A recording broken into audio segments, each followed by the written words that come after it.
Back at it, 24th day of July, 2024. I am Dan Kuntz. Happy Wednesday. Thanks for starting your day with us here on the NCB Life Channel. Gorgeous morning, 66 degrees.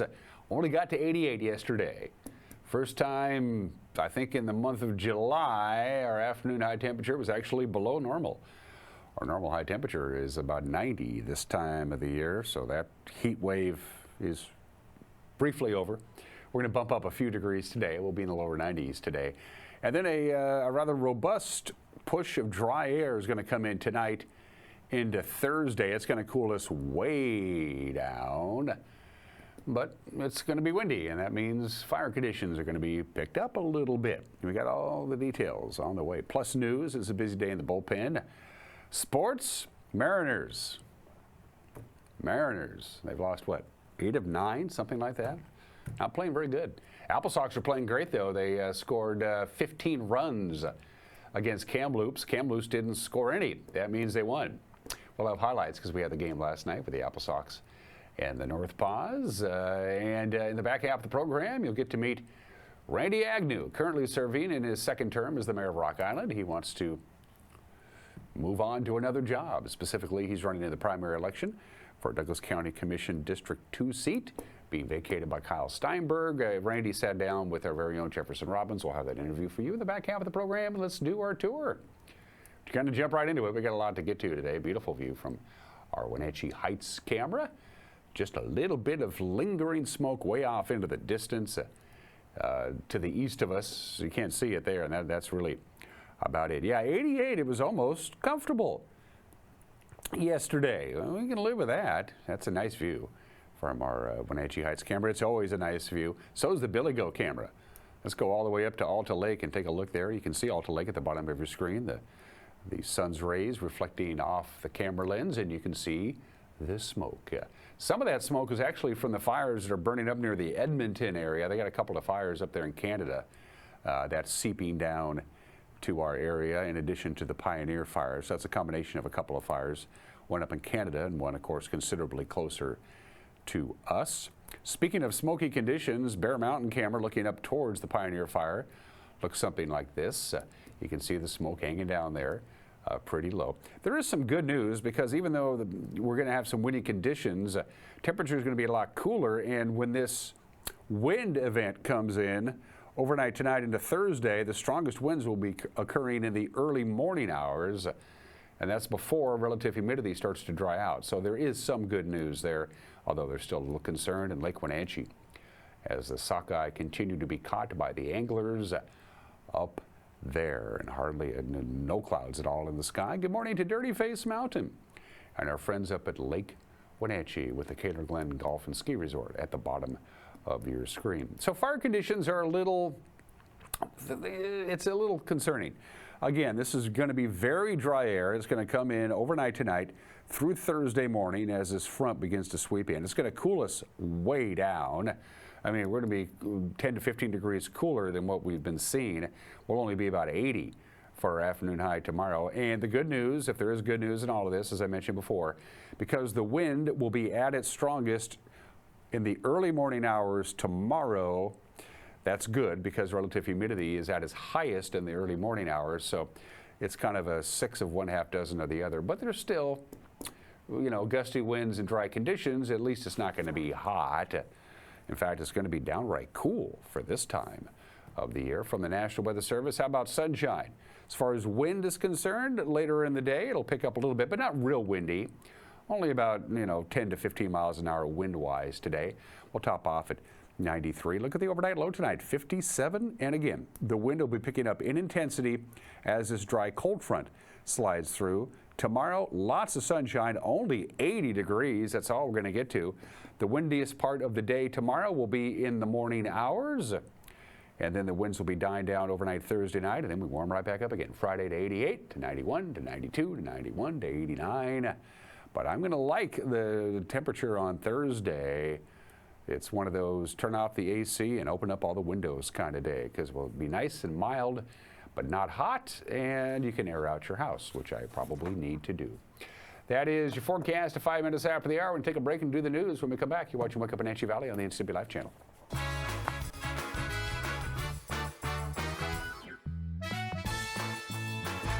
Enjoy the sounds of summer from your very own pool and spa. Blue Lagoon is now scheduling pool installations for this summer. Call today to schedule a free consultation for a custom San Juan fiberglass pool.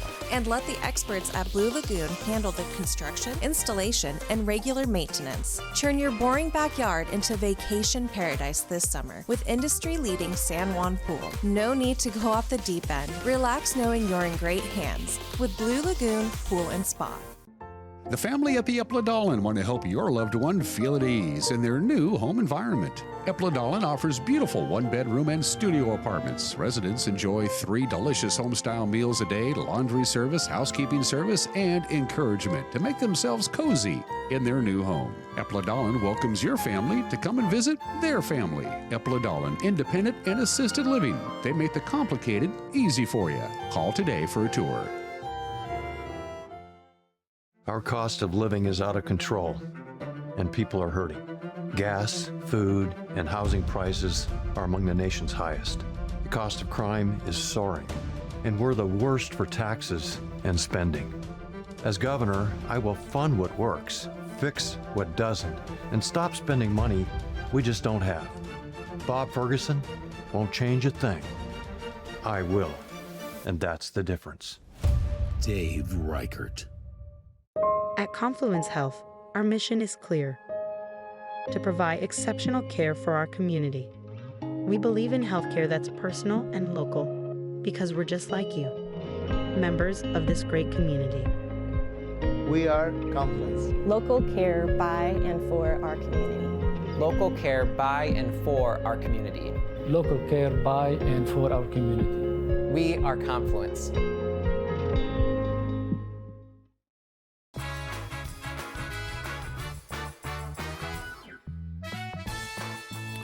Still sitting at 66 degrees, about 92, 93 for the afternoon high. Big cool down tomorrow, a little bit of wind overnight tonight into Thursday, but a lot cooler tomorrow, only about 80. It's 7 minutes after the hour. The suspected car prowler killed Sunday by a homeowner in Omak has now been identified as 33-year-old Dustin Hawk Chambers. Omak Police Chief Daniel Christensen said an investigation into the fatal shooting does continue. Chambers killed about 7:15 Sunday evening when he was confronted by an unidentified homeowner armed with a gun in the 400 block of Hanford Street in Omak. Christensen said a scuffle ensued in which the homeowner was attacked and knocked to the ground. He said the homeowner's domestic partner fired a shot into the ground, but Chambers continued the altercation before he was shot by the homeowner. Chambers, a registered sex offender, is listed as a transient with numerous aliases. He was convicted back in 2009 of indecent liberties and in 2016 on a felony charge of failing to register as a sex offender while living on the Colville Indian Reservation. Chambers unsuccessfully appealed that conviction to the State Court of Appeals. The Alethea Therapeutic Riding Center has officially begun construction on its new primary riding area in Sunny Slope. Alethea works with individuals with disabilities and veterans through therapeutic and adaptive horse riding, I should say, specialized services for veterans and their families, and life skills programs for young adults with disabilities. After 13 years in a residential neighborhood, the nonprofit says it's outgrown its current campus on Sleepy Hollow Heights. Alethea says the new 12-acre home will enable growth, eliminate the current wait list. They have over 80 people on the wait list, and they're also going to be able to offer year-round services. The new facility was made possible through the nonprofit's double capacity capital campaign, which has raised 70% of their $6.2 million goal. The state has announced changes to cougar hunting seasons and has decided to keep the state listing of gray wolves just what it is. The Washington Department of Fish and Wildlife met virtually back on July 19th. They established a new rule that marks the state cougar hunting season from September 1st to March 31st, with a maximum limit of 13% on each population management unit within a specific statewide density, including all known human-caused cougar mortalities. In PMUs that reach the 13% prior to the start of the hunting season, the limit will be increased to 20%. At the same meeting, the commission also decided against the staff recommendation to reclassify gray wolves as protected. Gray wolves will remain as endangered in our state. The Leavenworth National Fish Hatchery says there ain't enough water in Icicle Creek to float. It said the water's simply too low now. for floating. The hatchery put up signs this week advising would-be floaters that the popular creek is no longer a suitable option for cooling off from the summer heat. They instead recommend that you use the boat launch at the Wenatchee River.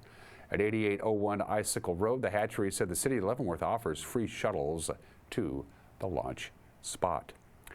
Wenatchee police is circulating a photo of a man suspected of stealing a bike recently from outside the Bruce Transitional Housing Facility in downtown Wenatchee.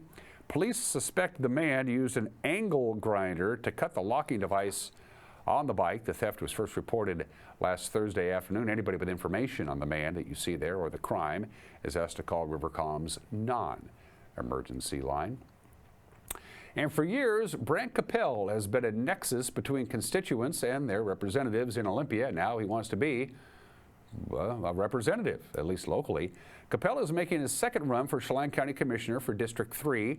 He spent 13 years as a legislative assistant for 12th District office holders, most recently Keith Gaynor.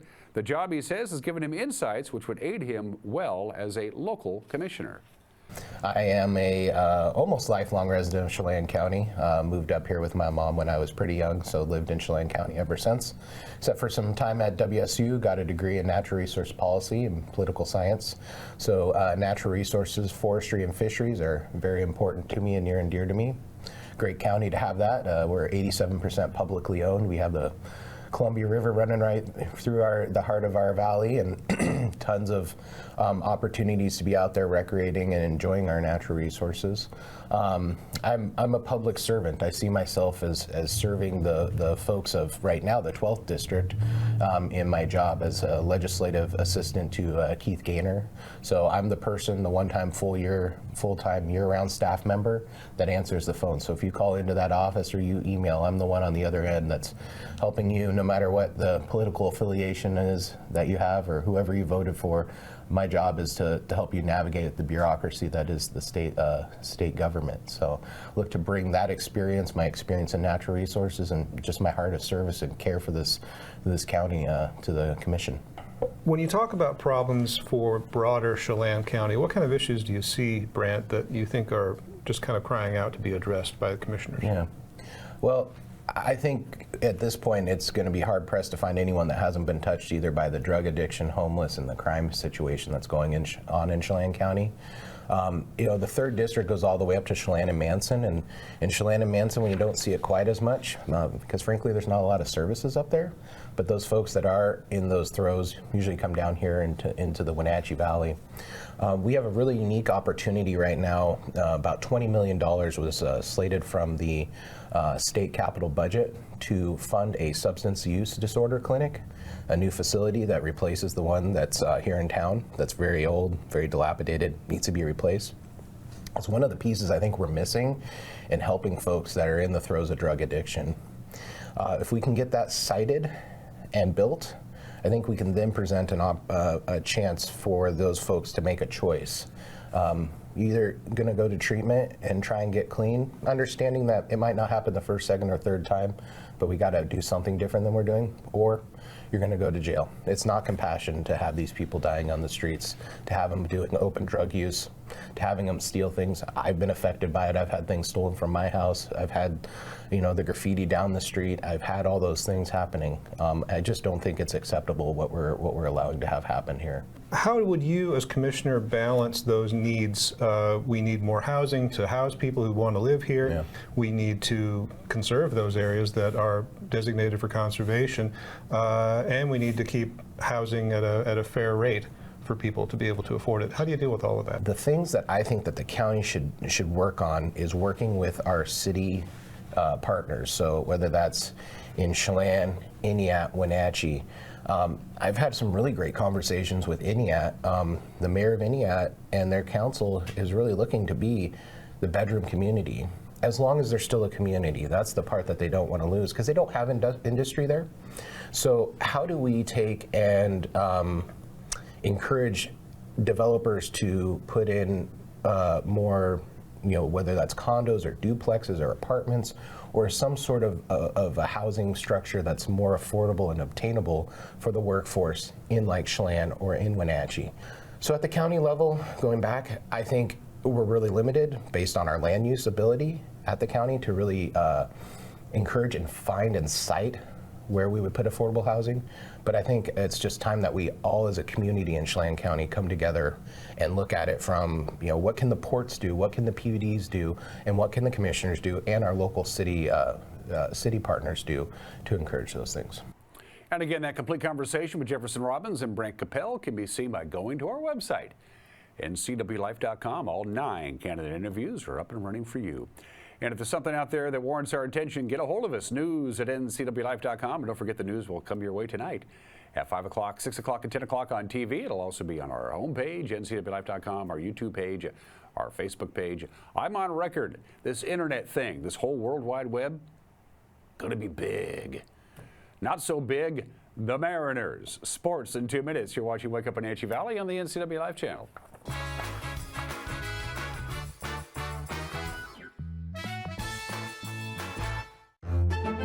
My name is Anna Marie. I've lived at Prestige here for 6.5 years, and I love it. They just made you feel so welcome. I love my room. I get 3 meals a day, do as I darn well want to.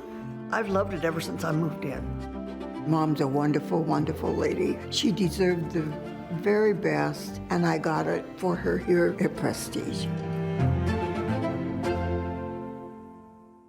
Caught in a conflict? Family, workplace, neighbor, business, housing disputes? Wenatchee Valley Dispute Resolution Center provides mediation services, a cost-effective and efficient way to provide a written resolution to disputes and issues. Plus, we offer mediation training and community education on conflict resolution and communication skills. Contact us to learn more. It's vacation season. While a trip to Hawaii sounds great, we know what you really want is an inflation vacation. That's why Abby's feeds a group of 4 to 6 people for less than $26. Enjoy an inflation vacation at Abby's. You can be a superhero tonight and treat your family to Abby's famous hometown hero. This giant features our classic pepperoni, tasty Italian sausage, and crisp green peppers, all layered together for a legendary feast. Don't miss this July special pizza at a very special price. A ductless unit from Carrier can keep anyone comfortable. Take Shelly, for instance. She finds me time in her new attic-turned-home gym. And with her Carrier ductless unit, the temperature is always perfect. No matter how intense her workout gets. Carrier. Total comfort, totally happy. Turn to the experts, Carrier and Alpine Air. Heat and air, call Alpine Air.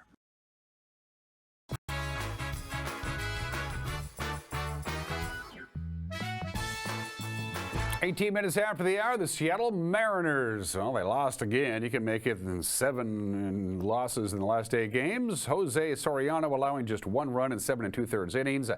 Angels beating the Mariners 5-1 last night. In 6 of Seattle's 7 losses, the Mariners have scored 2 runs or less. Yeah, here. 3 balls, no strikes.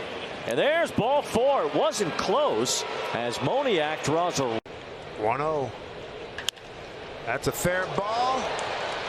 Rojas, great play. Dug out by Locklear, 2 down. Kudos all around on that one. Yeah, it looked like it was going to be big trouble down the line. 3 balls, no strikes.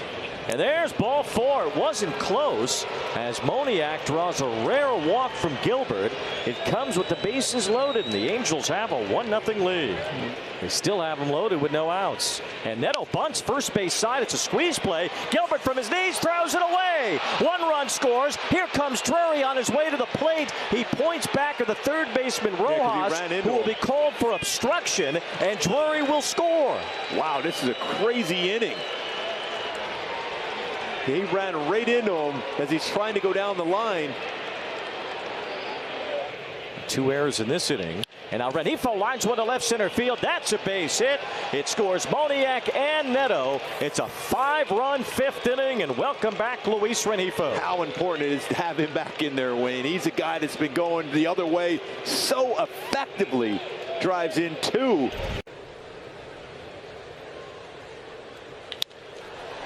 That might be 2. 1 and 2. Run does score. Mariners on the board.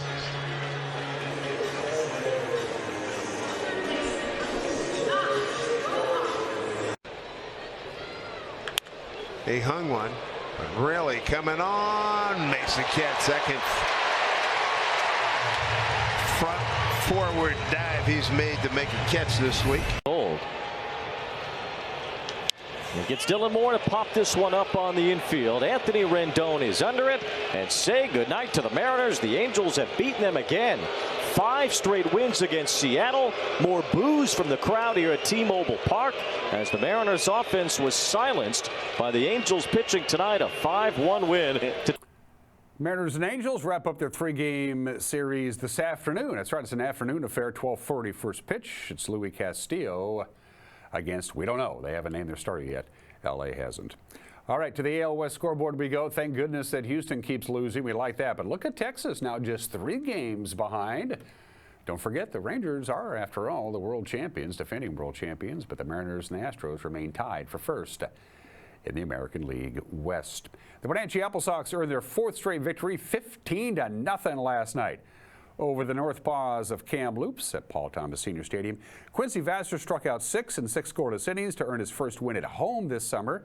His 3rd strikeout of the game was the 111th in his Apple Sox career, and that moves him past Hunter Boyd for the most strikeouts in team history. Eric Greinstrom and Brandon Schmidt have the call right here on the NCW Live channel. 1 strike away from the record books here with the Wenatchee Apple Sox in his stellar Sox career. 1-2 the count. Pitch on the way to the plate is strike 3 called. Gone looking is Sedekasi, and give Quincy Vassar the record. 111 strikeouts to now hold the record in Wenatchee Apple Sox history, as the baseball will come out and he will put it on a shelf somewhere. Pitch here swung on at O'Bell, hit in the gap to right center, going to go all the way to the fence. Rounding third and heading for home is Hartman, and Doherty behind him, going to be pedaling towards the plate. Meanwhile, trying to scoot into third, and he is safe at third with a head first slide. A 2-run triple for Evan Cloyd. The Apple Sox lead it 3-0. Pitch on the way. Swung on at a fly ball deep to left field. Left fielder going back, looking up. It's gone. Home run. James Castagnola with a 2-run shot for the Wenatchee Apple Sox. They now lead it 5-0. And for Castagnola, his first home run of the summer. Pitch on the way to the plate is swung on a fly ball to deep right center. That's going to go all the way to the wall. Going to clear the bases. 1-run scores, 2-run score, 3-run score, a stand-up 3-run triple for Aiden Doherty. The Apple Sox have blown the doors open. Decker back and ready. Ashworth with a lean over his shoulder to look at the runner at first base. Here comes the big fella's 2-2 pitch on the way. Swung on and missed, and he strikes out the side. And the Apple Sox get the win here tonight by a score of 15-0. More importantly, gets the strikeout record. How did that feel when you got that backwards K to make the record? Yeah, it just felt like a long time coming. Just super happy with the team we have this year, and these guys have been helping each other throughout the lineup and on defense, and it's really easy to pitch when you're comfortable with the defense you have and the coaching staff we have. Great crowd on hand here tonight. When you got that record, it was announced and you took your hat off, I see. Was that a little recognition to your teammates and to the crowd here tonight? For sure. All 3 years I've been here is a blessing. All 3 years, great defense, great lineup. So it's really easy to play when we just have a bunch of good guys on the team and always cheering each other on. Of course, the man of the night, Quincy Vassar, who gets the strikeout record for the Apple Sox. Talk about what this guy means to your program. Oh, yeah. Quincy was one of the first guys I recruited when I took the job here 3 years ago. So he was a local kid, and I had heard that he was dying to get on the Apple Sox, and I was like, perfect guy for me, man. We're both locals, and we want to get this thing straightened out and on the right track. And he just bleeds for the Apple Sox, man. He always says, he's like, the summer is more important to me than my school ball season. So he's the right type of guy to have in your clubhouse and the right type of guy to have leading you on the mound as well. Wenatchee and Kamloops play Game 2 tonight, 6:35. The Sox, by the way, still hold the best record in the North Division, 6:35 tonight at Paul Thomas Senior Stadium. To the West Coast League scoreboard, striking news, Ridgefield lost a game. Ridgefield was 13-0 going into last night in the second half of the WCL South, but Corvallis beat them 7-5, and they didn't get any baseball in up in Edmonton. They got too much smoke up there to safely play baseball. And in the standings in the second half of the Northern Division of the West Coast League, once again, the Apple Sox lead. They've already punched their ticket to the playoffs. We know that. By winning the first half, they may actually win the second half, which would be pretty cool. They have a 2-game lead over Nanaimo, and the Bellingham Bells 2.5 over the Port Angeles Lefties, where everybody on their team is left-handed. And those are just some, two quick sporting notes. I don't want to forget this. Seahawks training camp opens today. First one since 2008 that didn't have Pete Carroll as the coach, and the Olympics started today. The opening ceremony isn't until Friday morning, our time, but the competition actually started today for you Olympic fans, and I'm one of them. And those are just some of the games that people are playing. Happy National. Just looking at a shot at tequila makes me nauseous. I just don't do it. Tequila is a great idea if you're in a hurry to get the job done, but none for me. Even 62 proof tequila, which is only 31% alcohol, just, I don't know what it is, but I'm not a tequila guy. Of course, by law, tequila can only be manufactured in 4 states. In Mexico, it was the Aztecs who came up with the idea of fermenting the agave plant, and the reason that tequila has gotten so expensive over the last 10, 15 years is that the agave plant has had some issues. So the source material for tequila has had some problems lately. Tequila is very expensive, but not for me, because I ain't gonna touch it. Thank you very much. 27 minutes after the hour, today in history. It's one thing to have a ship go down while at sea. It's another thing for a ship to sink when it's still tied to a dock. It happened on this date, July 24th, 1915, in Chicago. The passenger ship, the SS Eastland, capsizes while tied to the dock of the Chicago River. 844 people died. The Eastland had been retrofitted 10 years earlier in 1905 with additional machinery. They put air conditioning in, all of it on top of the boat. The Titanic sank, and so all ships at sea had to be retrofitted with enough lifeboats for all the passengers. So the ship was very top-heavy, very unstable, and as the passengers boarded the SS Eastland off the dock, a lot of them went below deck. They had big, heavy, nice, expensive furniture below deck and bookcases and stuff. Everybody else went on top, and they all went to the port side of the ship. Well, it started to list. The crew attempted to correct the list by adding ballast, but more people got on board. The list became extreme, and the ship rolled over on its side in 20 feet of water, 20 feet from the dock. It wasn't even, it was tied to the dock. Whoop, over it went. 844 people died. The vast majority of them were down in the bowels of the ship below deck, and they were crushed to death by the furniture and the bookcases that slid on top of them as the ship tilted over. Others drowned. Can you believe that? 844 people died in a shipwreck that never even left the dock. Happened in Chicago on this date 109 years ago today. The beginning of the end of Richard Nixon. 50 years ago today, the Supreme Court of the United States unanimously rules 8-0 that Richard Nixon did not have the authority to withhold subpoenaed White House tapes. They order the tapes to be surrendered to the Watergate Special Prosecutor Leon Jaworski. And on the tapes, just a couple of days after the Watergate break-in 2 years earlier, Richard Nixon is discussing with his aide how to cover up the robbery. The beginning of the end of Richard Nixon. He would be out of a job in a couple of weeks.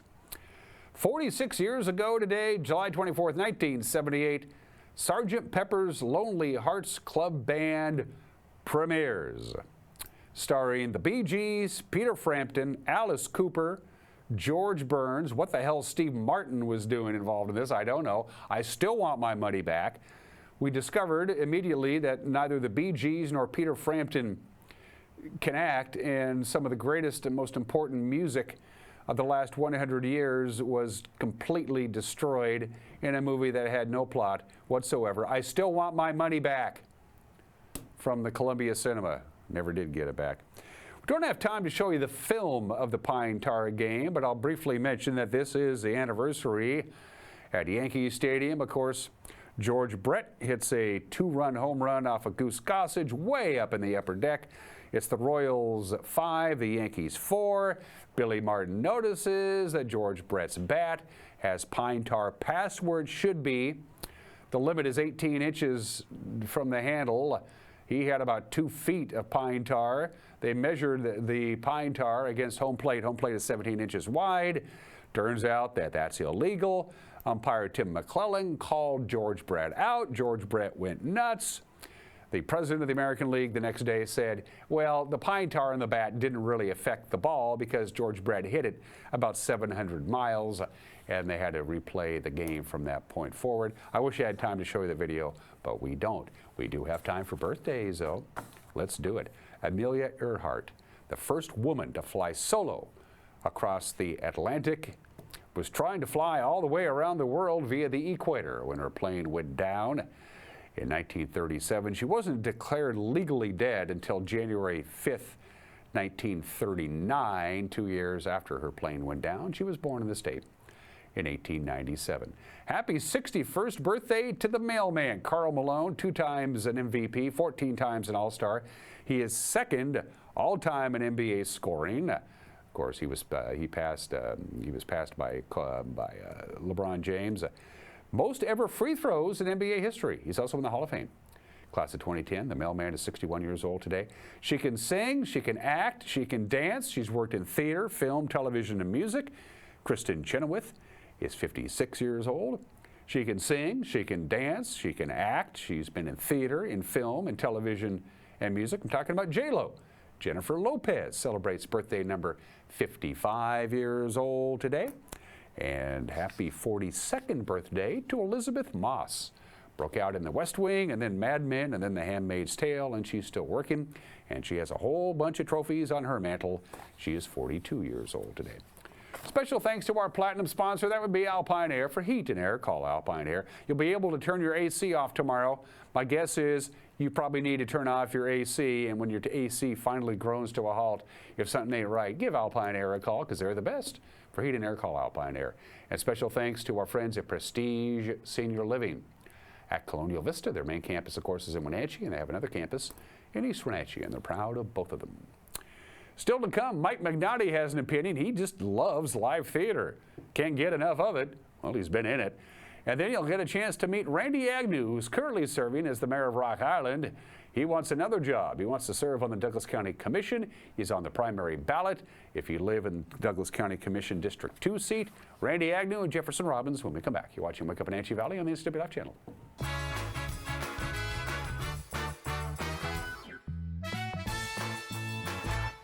Hi folks, welcome to Save Mart. How can we help you today? We're looking for a recliner. Okay, right this way. Go ahead and move this chair on the other side. You can lift this up. Great, I want that one. I like that one. That's a great choice. And I want this one as well. Okay. And I definitely want this one. You'll find it at Save Mart. Full service at a low, low price. Highlander Golf Course and Grill, located in East Wenatchee, offers terrific views and challenging play for golfers at every skill level. From the golf course to the grill, you don't need to be a member to dine in style and play golf too. Highlander's well-groomed fairways and greens keep it difficult, yet friendly for your regular rounds of golf or a new destination for you and your out-of-town friends. Contact the Highlander Pro Shop today to schedule your tee time, outing, or tournament. Open 7 days a week, where everyone is welcome to play and eat. Are you dealing with a pest or weed issue and you just don't know what to do? We use the best pest control methods approved for areas with kids and pets. Whether it's rats, mice, ants, or spiders, or something else altogether, we provide the coaching and solutions you're looking for. And you can know that your dollars are supporting a local, family-owned and operated business. Allow us to help you get back to living healthy and pest-free. Harvest Valley Pest Control. Coming home should never be a chore. Let Merry Maids of Wenatchee customize all your cleaning needs. Weekly, bi-weekly, special occasion. Do you have a vacation home that needs cleaning? We clean them too. Locally owned and operated, let Merry Maids do the cleaning while you focus on your family and friends. Merry Maids has special offers to fit your budget. Request your free cleaning estimate today. 509-663-1710.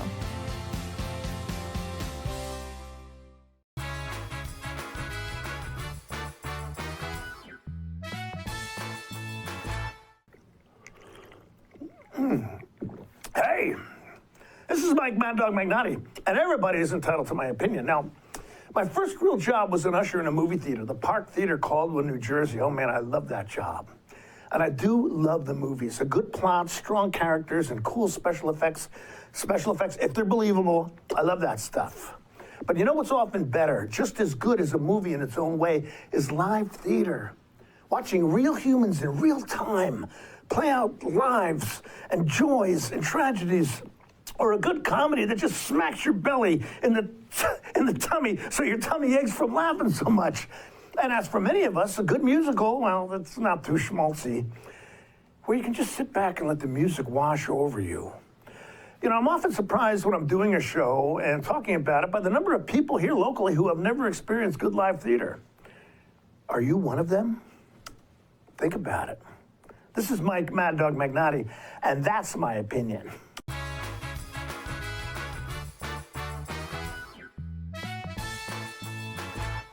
Apple Valley Honda is bringing the future of driving to you. Introducing the all-new, all-electric Honda Prologue EV. Say goodbye to gas stations and hello to a whisper-quiet ride and zero emissions. The wait is over. Finally, a local option for a quality EV from a brand with a track record of exceptional quality and reliability. Experience the Honda Prologue EV for yourself at family-owned Apple Valley Honda. Stay close to home and visit us at Apple Valley Honda today for the life you live. Few things strike fear in the human heart, like the possibility of a rattlesnake bite. Dogs can encounter rattlesnakes on their walks or in their yards, and being curious, often get bitten on their face, neck, and legs. Luckily, a vaccination is available to help neutralize venom so dogs experience less pain and swelling. Even if your dog has received a vaccine, you still need to seek immediate help. Dr. Shauna Bayes and the staff of Paws and Claws care about your pet's health. Call 888-PAWS to schedule your vaccination today.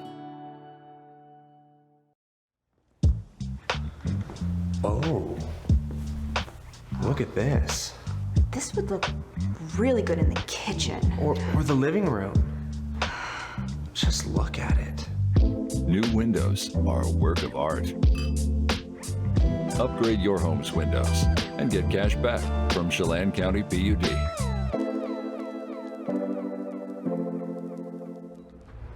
This is gonna look great in the house. Now there are even more reasons to meet at the Pybus Market.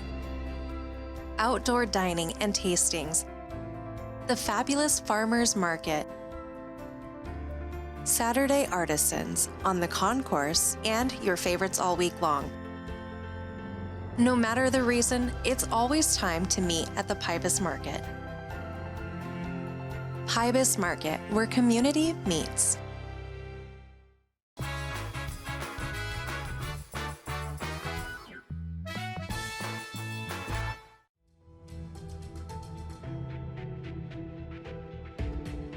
Jefferson Robbins with NCW Life. 5 people are running for Douglas County Commissioner. Some of them have prior elected experience. My current guest is one of those, Randy Agnew, Mayor of Rock Island. Thank you for being here. Thank you, Jeff. You are running for Douglas County Commissioner in District 2, which is the district that encompasses Rock Island, where you've served as mayor for about 9 years now. For those who haven't had a chance to vote for you, don't live in Rock Island, introduce yourself. Who are you? What do you do? I'm Randy Agnew. I've lived in the Valley most of my life. I'm a computer programmer. That's my normal day job. I have owned my own software development business for over 30 years. And other than that, I've been mayor for the last 9 years. What's that experience been like? I mean, when you ran for mayor of Rock Island, obviously you thought you were up to the task. Have tasks come along that were, more than you thought you should be able to handle? Not more than I could handle, but it was a learning experience. I was on the city council for 5 years before I ran for mayor. And sitting on the city council, you don't see the internal workings of the city. And as I've spoken with other mayors over the years and even county commissioners, your first term is spent learning how things work. Doesn't matter where you come from. If you've never ran government before, learning what you can do, what you can't do, how you have to do everything, and how slow it takes to get anything done. What do you see as being Rock Island's place in the larger Douglas County? I mean, where does it fall in among Douglas County communities? We're the fastest growing by a mile. We've grown 25% over the last, I think that's just since 2020. And in 2020, we were the 6th fastest growing city in the state of Washington as a percentage. So we're rapidly growing. I think we will continue to grow. It's just an ideal place. It's 7 8 minutes out of town, and it's just a great place to live. We have land, less expensive building there, so a lot of pluses and perks. Well, when you're talking about running for Douglas County Commissioner, what kind of challenges did you see at Douglas County that you think you can apply some of what you've learned to fixing those problems? It's not so much problems. I think the current county commissioners have done a pretty good job at improving things at the county in a lot of areas that they've had, that they've done. And I would just be interested in continuing that progress that they've made, seeing it continue. And as far as experience, as mayor, I was talking to the county commissioners this morning. As a mayor, we, on a much smaller scale, we pretty much do everything the county does. Building and permitting, roads, again, not at their scale. In fact, we do, like in Rock Island, we run the sewer plant, we run the sewer system, we run the water system. The county doesn't do that, so it's kind of like being the county, Douglas County Sewer District and East Wenatchee Water District all rolled into one. Also, parks. Now, you were recently re-elected as mayor, correct? Just in 2023? This is my 3rd term. Now, you wouldn't be able to serve as mayor and as county commissioner at the same time. You've accepted that, I take it? Yes. All right. Because that's not a law, but it's an interpretation of state law that says that's the case. Basically, the county is over the city and interacts with the city. I can't be on both sides of a contract. Would you be sad to leave Rock Island as mayor? Yes, in some ways, yes. There's a lot of things that we've been working towards and making good progress, but it takes so long to get things done that I haven't quite accomplished yet that I want to get done. But the job is bigger than any one person or any one mayorship sometimes. I guess, yes. What would be your philosophy of managing the county, Randy? I mean, if you have like a guiding principle that you think you could apply in all cases as a commissioner, what would it be? I represent the people. I don't just say that, I actually do it. And my first meeting with staff when I became the mayor of Rock Island, I explained that to them. I was elected by the people to represent the people first. I will represent the city second. And I have consistently done that all the time I've been mayor. Well, how do you go about it, and how would you go about it as commissioner to keep the people's voice in mind? Do you hold more public meetings or take surveys? One thing I was talking to Mark Straub about here recently, an idea that occurred to me. People don't come to council meetings, they don't go to commissioner meetings unless you've upset them. That's just the way it works. And consequently, I don't get to sit and talk to people unless I go out and knock on their door, which most people don't really care to have you knocking on their door. Anyway, so my idea was we should have a forum on our city website, likewise with the county. Why don't we have a forum where people can post whatever thoughts they have, and where we as elected officials can respond and also post our own information directly to the people. I think it's a great way to create interaction, and that's how life works in this day and age. Social media is, what everybody does. It's going to be a great big public record you're going to have to keep track of for a really long time if you do that. True. No, I don't have a problem with that. Are there any priorities, Randy, that you think Douglas County has set where they, went the wrong direction. You disagreed with the priorities. You think to yourself, if I was commissioner when that decision was made, I would have voted the other way. The only one I can really think of in that regard, and I understand their reasoning, but was banning fireworks. We've never had an issue with it, so we're solving a problem that doesn't really exist, in my opinion. And when they did that, they wanted all the cities to also ban fireworks, and Rock Island was the only one. I said no. It's never caused an issue, and I don't see it causing an issue, so didn't do that. Let's hope it never does. Yeah. But another issue that came up before your city and other small cities was when the sheriff's office in Douglas County had to raise the price of policing, essentially. Yes. Raise the cost of those contracts. Rock Island agreed to it early, said this is, this is how the cost shakes out, and we accept it. Other cities fought with it for quite some time.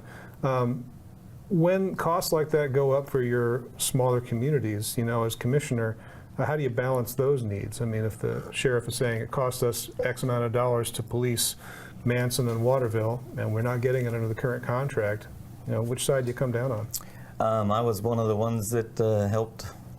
This has been going on, as you may know, for well over a year and a half, these sheriff contracts.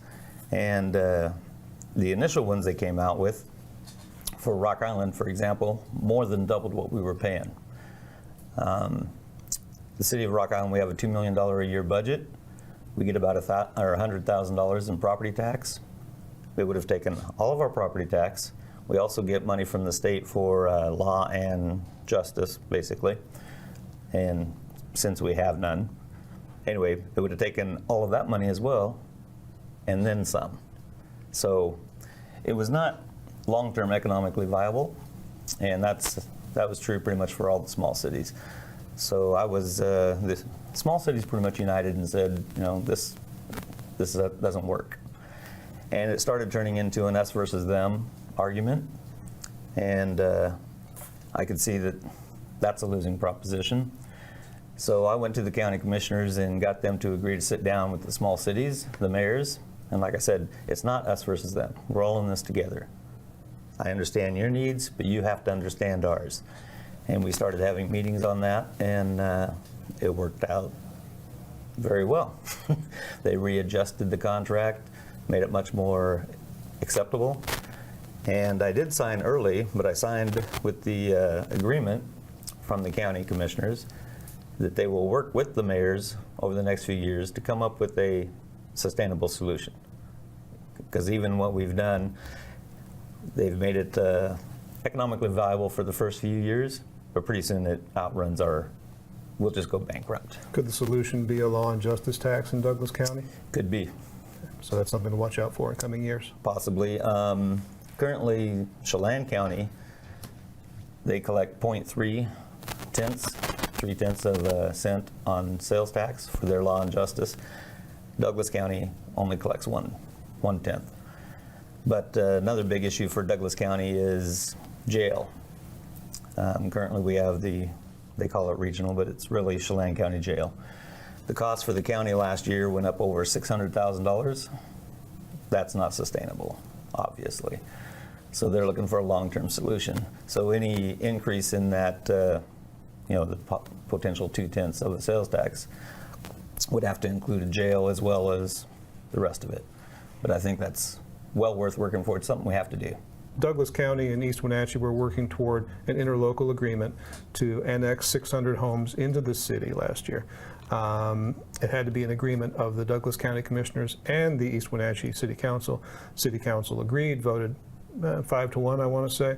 Ultimately, the Douglas County Commissioners decided 3-0 not to go that direction. So, how do you feel about that particular decision, and also about the interlocal agreement process that can be put in place between counties and cities now? I like the concept of the interlocal agreement. That's a new option for annexation that the legislature enabled about 2 or 3 years ago. On the other hand, it does kind of bypass the will of the people. And I think that's what ultimately killed the one between Douglas County and East Wenatchee. When they started having the public hearings on it. They had a bunch of people showing up saying, no, we don't want this. And that was the decision of the commissioners. Ultimately, they said this should be a vote of the people. Right. And since I was on the city council for 5 years, I already said that, but we did an annexation during that time, and the mayor at that time did not go talk to the people. So when we had the public hearings, 2 of them, we had a bunch of people show up that were unhappy, did not want to be annexed, and it barely passed.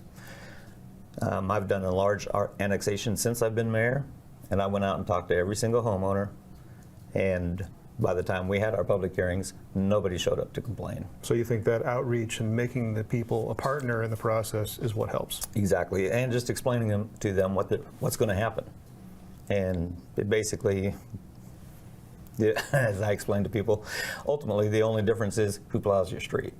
And Rock Island does a better job than the county. Well, Randy, you're running in District 2 for Douglas County Commissioner. If you advance in the primary, it'll be because the people in your district voted that way.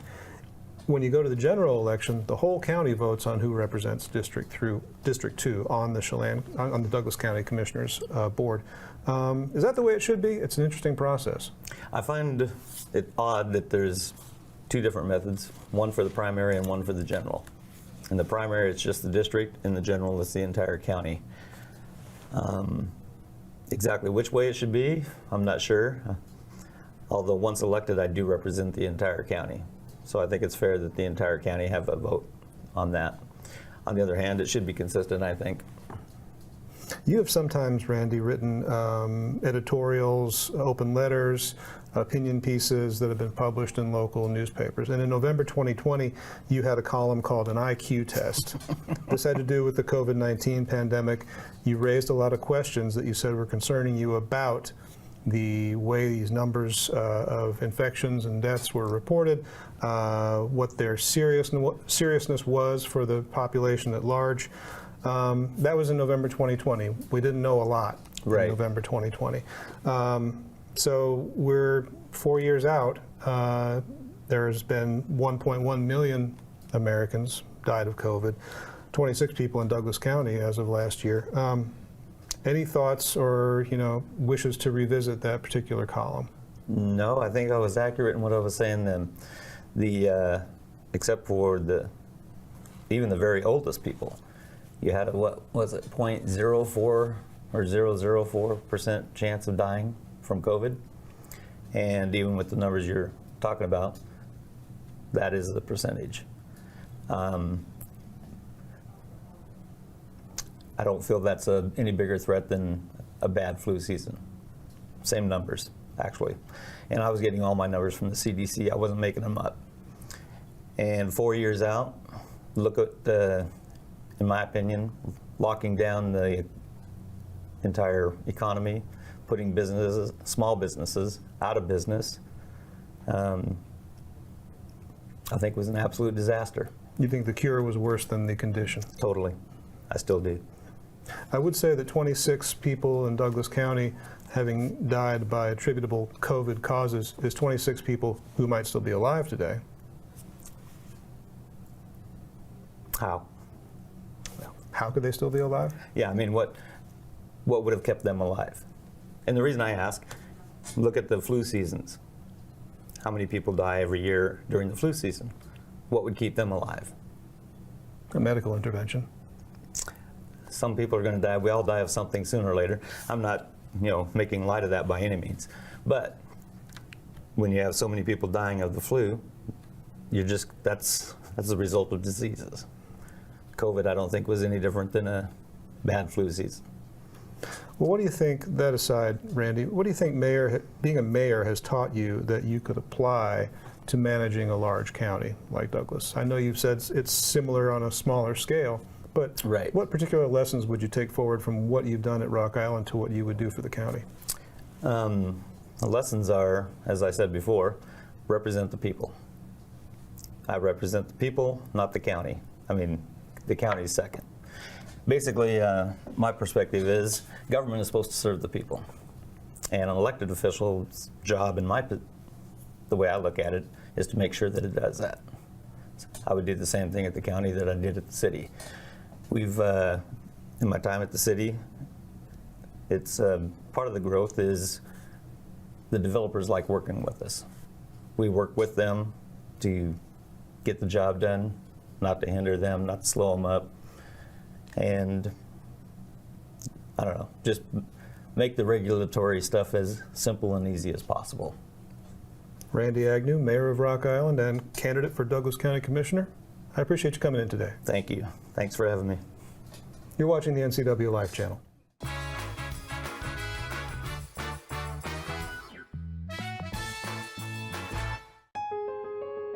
When you need to relax and recharge your body and mind, retreat to the comfort of stressless furniture at Boswell's. Designed to harmonize with the natural movements of your body, it's where true comfort begins and every day should end. Get a $100 instant rebate for every $1,000 spent and $200 off 4 dining chairs at Boswell's, 2915 Easy Street in Wenatchee. Hey there folks, Blueberry Carrie here to invite you on out to experience Blueberry Hills. Of course, the food is fabulous, like our cheese blintz, our famous French dip, our legendary Eggs Benedict, and unforgettable burgers. But we're more than just great food. People come from all over the world to experience what's been called one of the best destination restaurants in the Pacific Northwest. So come on out and see what all the fuss is about. Blueberry Hills in Manson. It's where the world is coming to.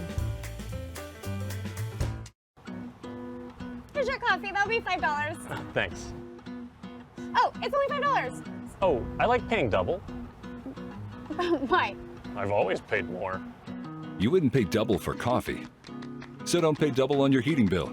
Cut your heating bills by up to half when you switch to a heat pump or ductless mini split and get cash back from Chelan PUD plus federal tax credits. Learn more at chelanpud.org/save. When you've been in business for 40 years, it's because you understand change and you put members first, always. Now Works is announcing a change in their membership model. Up to 6 people on one membership that you can mix and match. The more people, the bigger the discounts. Introducing the Works shared membership model. One membership, friends and family and flexibility. Works, the cleanest, friendliest, most helpful gyms you and your friends will ever join.